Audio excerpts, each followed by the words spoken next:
Nós vamos conversar agora com a advogada especialista em direito da família. A Isabela Paranaguá está aqui para conversar com a gente sobre este assunto. Como a família deve agir quando os filhos pequenos perdem os pais para o Covid-19. Como isso tem acontecido constantemente, a gente precisa ficar atento e saber se mudou algo, como é que estão as regras aí dos direitos da família, dessas crianças que perdem seus pais, né? Pais que talvez tivessem o seu salário justo, todo mês recebendo de forma correta ou não, porque nos últimos tempos o que tem acontecido? As pessoas têm trabalhado de forma terceirizada, muitas pessoas não têm carteira assinada, algumas pessoas trabalham de forma independente. E aí como é que funciona esses direitos todos para quem perde seu papai ou para quem perde a sua mamãe? Doutora, muito bom dia. Bom dia, Vanusa, bom dia, Piauí. Isso mesmo, hoje é o nosso dia, né? Que na verdade todos os dias. Todos os dias. Por isso que hoje eu não foquei muito direcionado nesse dia, porque para mim o nosso dia é todos os dias. Enfrentamos batalhas todos os dias, né, doutora? Todos os dias. E essa questão dos órfãos da pandemia, ela é muito sensível, porque antes da pandemia, as crianças e os adolescentes já estavam numa situação estatística no Brasil muito ruim. Nós temos muitas crianças e adolescentes na pobreza e na pobreza extrema, principalmente aqui no Piauí pelos dados. Então, os órfãos da pandemia, eles precisam ter toda uma atenção mais especial do Estado, sim. Estarem asseguradas ou assegurados de que eles não estão sozinhos, né? Exatamente. Mudou alguma coisa, doutora? Na verdade, infelizmente, a situação ela piora o Estado e até por conta disso existe um projeto de lei deste ano de 2021 que tem a intenção de criar uma previdência para esse órfão ou irmãos órfãos na pandemia. Esse projeto de lei é de um deputado do Paraná, ele ainda está tramitando e está sob aprovação. Mas assim, o que é que a lei garante para esse órfão da pandemia? O órfão da pandemia, ele já está amparado pela lei pelo Instituto da Tutela. Existe a possibilidade, então, em caso do falecimento, dele ser tutelado por uma outra pessoa. Como é que funciona, doutora? Hoje, por exemplo, para quem está em casa, digamos que o filho ou a filha, no caso, tenha um de maior e um de menor dentro de casa. Como é que pode funcionar dessa forma se, digamos que o pai e a mãe faleceram ou o pai faleceu, no caso tem a mãe. E quando os dois, na verdade, já não estão mais em casa e fica um filho de maior e um filho de menor? Sim, essa é uma situação mais difícil ainda, Vanusa, e a lei, ela assegura que no caso do órfão de pai e mãe, ele vai ficar então protegido pela tutela. Quem é que vai exercer a tutela? Essa tutela, ela pode existir de três formas. Ou o pai e a mãe já podem ter deixado um testamento dizendo, em caso de nossa morte, gostaríamos que o tutor fosse fulano de tal. E ali ele pode nomear o tutor através de um testamento. O mais comum no Brasil é a tutela da lei mesmo, a legítima, os parentes mais próximos. E aí os primeiros são os ascendentes, que são os avós, na maioria das vezes. Os avós,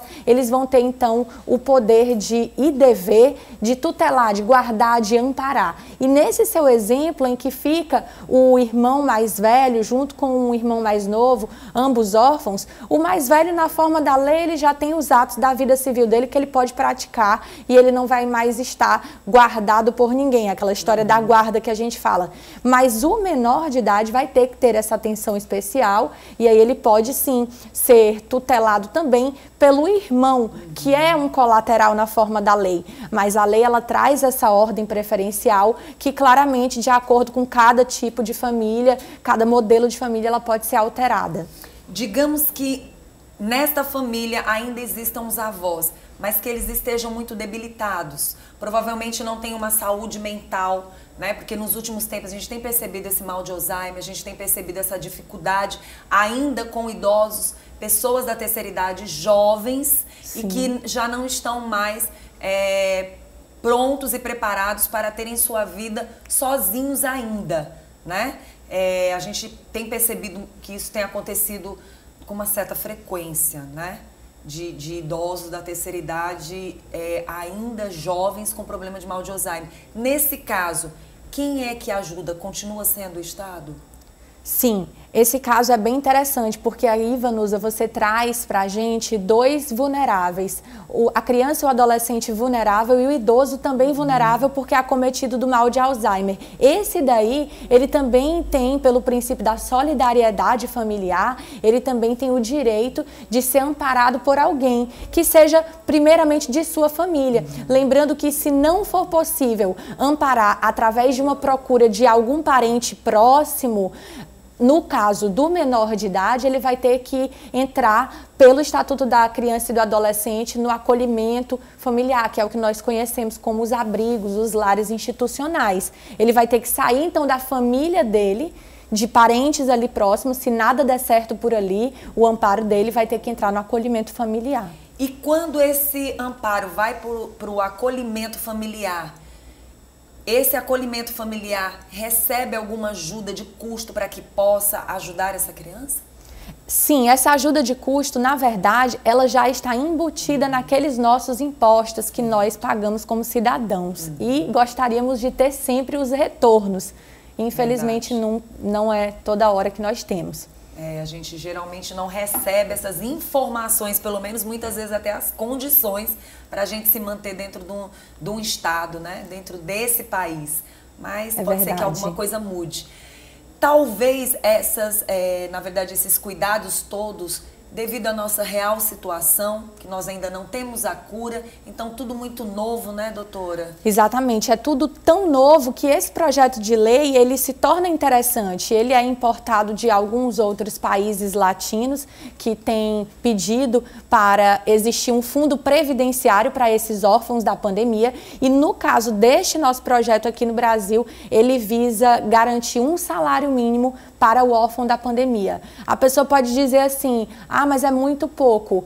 O orçamento, a questão econômica do país é que vai responder se vai ser realmente possível aprovar. Mas o objetivo é assistencial, é esse objetivo previdenciário de um salário mínimo. Quais são os cuidados, como doutora, como defensora da família, quais são os cuidados que nesse exato momento em vida nós devemos ter para que a gente possa garantir uma realidade futura? Porque a gente sabe, eu costumo falar muito aqui da PANF, e eu achava muito difícil falar de funerária, achava muito difícil a gente falar desse assunto, mas é uma realidade que vai chegar para todos nós. Doutora, qual seria a forma mais interessante de se conversar em família sobre esse assunto?